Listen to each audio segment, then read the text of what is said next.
നടനും ബി.ജെ.പി. നേതാവുമായ കൃഷ്ണകുമാറിന്റെ മകൾ ദിയ കൃഷ്ണയുടെ സ്ഥാപനത്തിലെ സാമ്പത്തിക തട്ടിപ്പ് കേസിൽ സ്ഥാപനത്തിലെ മുൻ ജീവനക്കാർ കീഴടങ്ങി. ക്രൈംബ്രാഞ്ച് ഓഫീസിലെത്തിയാണ് പ്രതികൾ കീഴടങ്ങിയത്. മനീഷ് മഹിപാൽ വിവരങ്ങളുമായി. മനീഷ്, ആരൊക്കെയാണ് കീഴടങ്ങിയത്? കൂടുതൽ വിശദാംശങ്ങൾ.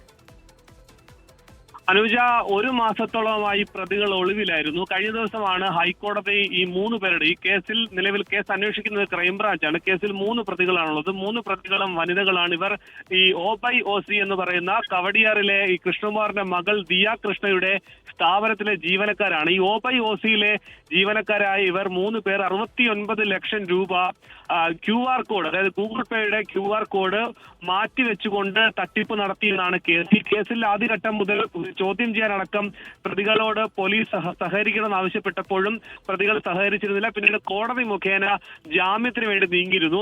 ആദ്യം കീഴ്ക്കോടതി, അതായത് തിരുവനന്തപുരത്തെ വഞ്ചിയൂർ കോടതിയിൽ നിന്നും ജാമ്യം നിഷേധിച്ച ഘട്ടത്തിലായിരുന്നു പിന്നീട് പ്രതികൾ 3 പേരും, അതായത് വിനീത, രാധു, മറ്റൊരു സ്ത്രീ കൂടിയുണ്ട്, 3 പേർ ഒളിവിൽ പോയത്.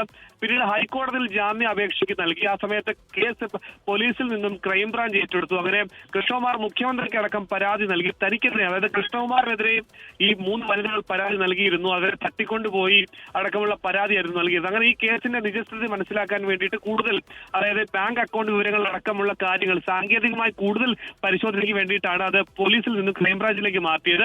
എന്താണെങ്കിലും ഇവരുടെ ജാമ്യം നിഷേധിച്ച ഘട്ടത്തിലാണ് ഈ 2 പേർ, വിനീത, രാധു എന്നീ 2 പേരാണ് ജവഹർ നഗറിലെ നിലവിൽ ജില്ലാ ക്രൈംബ്രാഞ്ച് ഓഫീസിലെത്തി ഹാജരായിട്ടുള്ളത്. ഇവരെ മനീഷ്, അങ്ങനെയെങ്കിൽ ഇനി അടുത്ത നടപടി എന്താണ്? ജാമ്യാപേക്ഷയൊക്കെ നേരത്തെ കോടതി തള്ളിയിരുന്നല്ലോ, ഹൈക്കോടതി.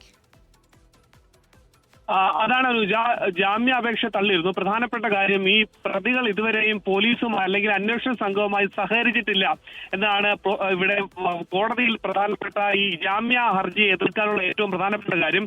ഒപ്പം തന്നെ ഇവർ ഈ സാമ്പത്തിക തട്ടിപ്പ് നടത്തിയതിന്റെ പ്രധാനപ്പെട്ട തെളിവുകളും പോലീസിന്റെ പക്കലുണ്ട്. അതിനെ എതിർക്കുന്ന തരത്തിൽ ഈ പ്രതികൾ കൂടി കോടതിയിൽ ഹാജരായപ്പോഴും അതിനെ എതിർക്കുന്ന തരത്തിലുള്ള ഒരു വാദങ്ങളും ഇവർക്ക് മുന്നോട്ട് വെക്കാൻ സാധിച്ചില്ല എന്നാണ് ഏറ്റവും പ്രധാനപ്പെട്ട കാര്യം. അതിൽ CCTV ദൃശ്യങ്ങൾ, അതായത് പ്രധാനപ്പെട്ട പ്രതികൾക്ക് എതിരെയുള്ള തെളിവുകൾ, CCTV ദൃശ്യങ്ങളിൽ ഇവർ ഈ QR കോഡ് മാറ്റിവെക്കുന്ന ദൃശ്യങ്ങളുണ്ട്. സ്ഥാപനത്തിലെ സാമ്പത്തിക തട്ടിപ്പ് കേസ് പ്രതികൾ 2 പേരാണ്. ഇപ്പോൾ ഒളിവിലായിരുന്നവർ കീഴടങ്ങിയത്. ക്രൈംബ്രാഞ്ച് ഓഫീസിലെത്തി കീഴടങ്ങി എന്നുള്ളതാണ്. ലോകത്തെവിടെയായാലും ഏത് സമയത്തും 24 വാർത്തകളും ഓഗ്മെന്റഡ് റിയാലിറ്റി പാക്കേജുകളും എക്സ്പ്ലെയിനറുകളും വിശദമായി കാണാൻ ഞങ്ങളുടെ YouTube ചാനൽ നിങ്ങൾക്ക് സബ്സ്ക്രൈബ് ചെയ്യാം.